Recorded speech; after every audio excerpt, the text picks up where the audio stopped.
ఓం శాంతి. ఈరోజు అక్టోబర్ 29వ తేదీ 2023 అవ్యక్త మురళి సారాంశము. ఈ అవ్యక్త మురళిని అవ్యక్త బాప్దాదా ఫిబ్రవరి 27, 96లో వినిపించారు. మురళి యొక్క శీర్షిక సత్యతకు పునాది, పవిత్రత మరియు అందుకు గుర్తు, నడవడిక మరియు ముఖంలో దివ్యత. ఈరోజు సత్యమైన తండ్రి, సత్యమైన శిక్షకుడు, సత్యమైన గురువు తమ నలువైపులా ఉన్నటువంటి సత్యత యొక్క శక్తి స్వరూపులైన పిల్లల్ని చూస్తూ ఉన్నారు. సత్యతకు పునాది పవిత్రత. సత్యతకు ప్రాక్టికల్ ప్రమాణంగా ముఖము మరియు నడవడికలో దివ్యత ఉంటుంది. ప్రపంచంలో కూడా చాలామంది తమని తాము మేము సత్యవాదులమని చెప్పుకుంటుంటారు లేక భావిస్తారు. కానీ సంపూర్ణ సత్యత పవిత్రత ఆధారంతోనే ఉంటుంది. పవిత్రత లేకపోతే సదా సత్యత కూడా ఉండజాలదు. మరి మీ అందరి పునాది ఏంటి? పవిత్రత కదా. కనుక పవిత్రత ఆధారంతో సత్యత యొక్క స్వరూపము స్వతహాగా మరియు సహజంగా సదాకాలం అనేది ఉంటుంది. సత్యం మాట్లాడటం, సత్యంగా చేయటం కేవలం వీటినే సత్యత అని అనరు. అన్నింటికంటే మొదటి సత్యత ఇదే నేను ఆత్మ అని మీ సత్య స్వరూపాన్ని తెలుసుకోవటం. దీని ఆధారంతోనే మీకు పవిత్రత యొక్క మరియు సత్యత యొక్క శక్తి అనేది వచ్చింది అంటారు బాబా. సత్య స్వరూపం అంటే ముందు మీ స్వస్వరూపాన్ని, తర్వాత బాబా యొక్క పరిచయం, సత్యమైన పరిచయాన్ని తెలుసుకోవటం. మూడవ విషయము, సృష్టి చక్రాన్ని కూడా సత్యంగా తెలుసుకున్నారు. ఈ చక్రం ఏంటి మరియు ఇందులో నా పాత్ర ఎలా ఉంది, ఏ పాత్ర అంటే మీ పాత్ర గురించి మీరు స్పష్టంగా తెలుసుకున్నారా? మీ పాత్ర బాగుంది కదా. అన్నింటికంటే సంగమ యుగంలోనే మంచి పాత్ర ఉంటుంది. కానీ దేవాత్మలైన మీ పాత్ర కూడా విశ్వంలోని ఆత్మలు, చక్రంలోని ఆత్మలు అందరికంటే శ్రేష్టమైనది. ధర్మాత్మలు, మహాత్మలు కూడా పాత్రను అభినయిస్తారు. వారు ఆత్మ మరియు శరీరం రెండింటితో పవిత్రంగా అయితే ఉండరు. కానీ దేవాత్మలైనటువంటి మీ శరీరం మరియు ఆత్మ రెండు పవిత్రంగా ఉంటాయి అంటారు బాబా. దేవాత్మలకు పవిత్రత సహజ రూపంలోనే ఉంటుంది. మీలో కూడా సత్యత యొక్క శక్తి సదా ఎప్పుడు ఉంటుందంటే స్వయం యొక్క మరియు బాబా యొక్క సత్య స్వరూపం స్మృతిలో ఉన్నప్పుడే ఉంటుంది. మరియు స్వతహాగానే ప్రతి సంకల్పం కూడా సత్యంగా ఉంటుంది. నేను ఎప్పుడూ సత్యం మాట్లాడను, అసత్యం అనేది మాట్లాడను, సదా సత్యాన్నే మాట్లాడతాను అని అనుకున్నా కానీ సత్యత యొక్క పరిశీలన ఏమిటంటే సంకల్పాలు, మాటలు, కర్మలు, సంబంధ సంపర్కాలు అన్నింటిలో దివ్యత అనేది అనుభవం అవుతుంది. సత్యంగా ఉండటం అంటే వీటన్నింటిలో దివ్యత అనుభవం అవుతుంది. సత్యం రుజువు అవ్వటానికి సత్యాన్ని రుజువు చేయాల్సిన పని లేదు అంటున్నారు బాబా. సత్యం అనేది దానంతట అదే రుజువు అవుతుంది. సత్యానికి గుర్తుగా బాబ్దాదా ఒక స్లోగన్ను చెప్తారు. సత్యంగా ఉండేవారు సదా సంతోషంలో నాట్యం చేస్తూ ఉంటారు అని. సత్యత అనగా సత్య స్వరూపంలో స్థితులై సంకల్పాలు, మాటలు మరియు కర్మ చేయటం. బ్రహ్మబాబా అయితే సాకార స్వరూపంలో మీ అందరితో పాటు ఉన్నారు కదా. విద్యార్థిగా కూడా ఉన్నారు. సత్యత మరియు పవిత్రతల గురించి ఎంతో వ్యతిరేకత జరిగింది. అయినా కానీ బ్రహ్మబాబా భయపడ్డారా? సత్యత శక్తిని ధారణ చేయటంలో సహన శక్తి కూడా అవసరం. అయినా సహించవలసి వస్తుంది, వంగవలసి వస్తుంది, ఓటమిని అంగీకరించవలసి వస్తుంది. కానీ అది ఓటమి కాదు. ఆ సమయానికి అది ఓటమిలా అనిపిస్తుంది.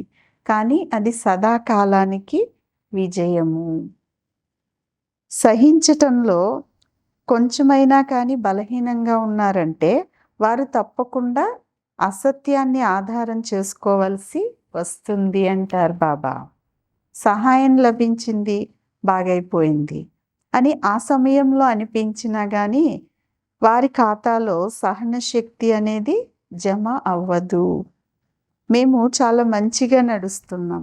వ్యవహారంలో అంటే వ్యవహరించటంలో కూడా మాకు చాలా మంచి చతురత వచ్చింది అని చాలామంది అనుకుంటారు. కానీ స్వయం యొక్క ఖాతా చూసుకున్నట్లయితే జమా ఖాతా చాలా తక్కువగా ఉంటుంది అంటారు బాబా. కనుక చతురతతో కూడా నడవకండి. ఒకరిని చూసి మరొకరు కాపీ చేస్తున్నారు. వీరు ఇలా నడుస్తున్నారు కదా, అందువల్లనే వీరికి చాలా పేరు వచ్చింది, చాలా ముందుకు వెళ్తున్నారు. కానీ మేము సత్యంగా నడుస్తున్నాము కనుక వెనకే ఉండిపోయాము అనేది అనుకుంటారు. కానీ అది వెనక ఉండటం కాదు, ముందుకు వెళ్ళటం. బాబా దృష్టిలో ముందుకు వెళ్తున్నారు కదా. ఇతరులకు వెనక ఉన్నట్లు కనిపించినా కానీ మీకు ఎవరితో పని ఉంది? బాబాతో ఉందా లేదా ఆత్మలతో ఉందా? బాబాతోనే కదా. బాబా హృదయంలో ముందుకు వెళ్ళటం అంటే మొత్తం కల్పం యొక్క ప్రాలబ్ధంలో ముందుకు వెళ్ళటం. ఒకవేళ ఇక్కడ ముందుకు వెళ్ళటంలో ఇతరులను కాపీ చేస్తే ఆ సమయంలో మీకు భలే పేరు గౌరవము వస్తాయి. కానీ మొత్తం కల్పం యొక్క ప్రాలబ్ధం ఉండదు. దీనినే బాబ్దాదా ఇలా అంటారు. శ్రమ చేస్తారు, బీజం వేశారు, వృక్షాన్ని పెద్దది చేశారు, ఫలం కూడా వచ్చింది, కానీ పచ్చి ఫలం తినేశారు. అంటే సదాకాలికమైన ప్రాలబ్ధం అనేటటువంటి ఫలం ఏమైంది? సమాప్తి అయిపోయింది. ఇక్కడ పేరు లేకపోయినా కానీ బాబ్దాదా మనస్సులో మీ పేరు మొదటి నెంబర్లో ఉంటుంది. డైమండ్గా అవ్వాలి అంటే ఇవన్నీ విషయాలను పరిశీలించుకోవాలి అంటున్నారు బాబా. రాయల్ రూపం యొక్క మచ్చ కొంచెం కూడా వజ్రంలో దాగి ఉండకూడదు. సత్యతా శక్తితో దివ్యతను ధారణ చేయండి. ఎక్కడైనా ఎదుర్కోవలసి వస్తే బ్రహ్మాబాబా జీవితాన్ని ఎదురుగా పెట్టుకోండి. బ్రహ్మాబాబా ముందు ప్రపంచంలోని పరిస్థితులు ఏవైతే ఉన్నాయో వాటితో పాటు రకరకాల పిల్లల పరిస్థితులు ఉన్నా కానీ, సంఘటనలో ఉంటూ బాధ్యతలు ఉన్నా కానీ సత్యతా శక్తితో విజయీలుగా అయ్యారు కదా. కానీ అన్ని పరిస్థితులు ఉన్నా కూడా సత్యత యొక్క స్వస్థితి సంపూర్ణంగా తయారు చేసింది. సత్యత అనేది బాబాకు సంపూర్ణ స్థితిని తయారు చేసింది. సాకార కర్మలలో బ్రహ్మబాబాను ముందు పెట్టుకోండి, వారినే అనుసరించండి. మరియు అశరీరులుగా అవ్వటంలో నిరాకార బాబాని అనుసరించండి. మంచి మంచి పిల్లలైనా కానీ వారు కూడా తండ్రిని అనుసరిస్తారు కదా. మరి మీరేం చేయాలి? బాబాను అనుసరించాలి కదా, బ్రహ్మబాబాని ఫాలో చేయాలి. కనుక 3 విషయాలను గుర్తుపెట్టుకోండి అంటున్నారు బాబా. పవిత్రత, సత్యత మరియు దివ్యత. సాధారణ మాటలు ఉండకూడదు, సాధారణ సంకల్పాలు కూడా చేయకూడదు, సాధారణ కర్మలు కూడా చేయకూడదు. దివ్యత అంటే దివ్యతకు గల అర్థమే దివ్య గుణాల ద్వారా కర్మ చేయటం, సంకల్పాలు చేయటం, అదే దివ్యత అవుతుంది అంటున్నారు బాబా. పాపం అంటే ఏమి అని ఎవరైనా అడిగితే ఏ వికారానికైనా వశమై కర్మ చేయటమే పాపకర్మ అని చెప్తారు కదా. అలాగా దివ్యత అనగా దివ్య గుణాల ఆధారంతో మనస్సు ద్వారా కానీ, మాటల ద్వారా కానీ, కర్మ ద్వారా కానీ కర్మ చేయటం, దివ్య గుణాల ఆధారంతో చేయటమే దివ్యత అవుతుంది. మరి సత్యత యొక్క మహత్వాన్ని మీరు తెలుసుకున్నారు కదా అంటున్నారు బాబా. క్షణంలో అశరీరి అతీతము మరియు బాబాకు ప్రియమైన వారుగా అవ్వటం. ఈ డ్రిల్‌ని మధ్య మధ్యలో రోజంతటిలో చేస్తూ ఉండండి. ఒక్క నిమిషం, అర నిమిషమైనా ఈ అభ్యాసం చేయటం ద్వారా చివరిలో మీరు అశరీరి అవ్వటంలో ఈ అభ్యాసం అనేది చాలా సహాయం చేస్తుంది అంటున్నారు బాబా. ఎప్పుడు కావాలంటే అప్పుడు అశరీరి అవ్వండి, మరియు ఎప్పుడు కావాలంటే అప్పుడు శరీరంలోకి రండి. శరీరంతో పని చేయిస్తూ కూడా చేయించేటటువంటి నేను ఆత్మను ఈ అభ్యాసం చేస్తూ ఉన్నట్లయితే ఎప్పుడు దేహ అభిమానానికి చెందినటువంటి విషయాలలో కింద మీద అవ్వరు అంటారు బాబా. మంచిది. నలువైపులా ఉన్న పవిత్రతా పునాదిని సదా దృఢంగా ఉంచే పిల్లలకు సదా సత్యతా శక్తి ద్వారా విశ్వంలో కూడా సత్యత శక్తితో నిండిన వైబ్రేషన్స్ని వ్యాపింపచేసేవారు. ప్రతి సమయం మనస, వాచ, కర్మణ ఈ మూడింటిలో దివ్యతను ధారణ చేసేవారు. సదా తండ్రినే అనుసరించేవారు. అనుసరించేటటువంటి అభ్యాసాన్ని కూడా సహజంగా చేసుకునేవారు.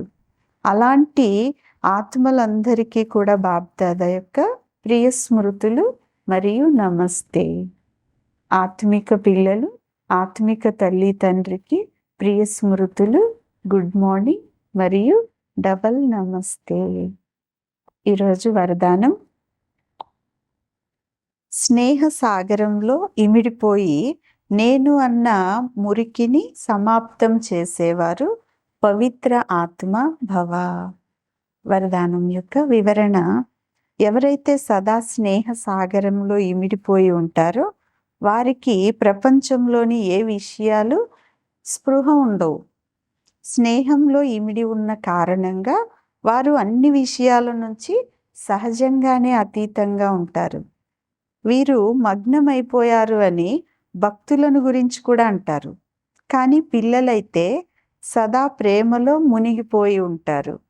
వారికి ప్రపంచం అనేది స్మృతి ఉండదు. నాది నాది అన్నదంతా కూడా సమాప్తి అయిపోతుంది.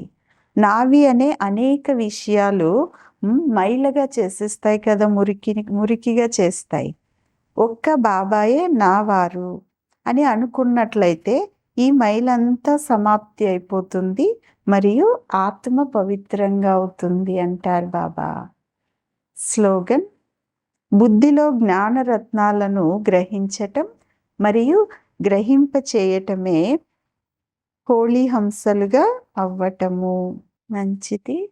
ఓం శాంతి.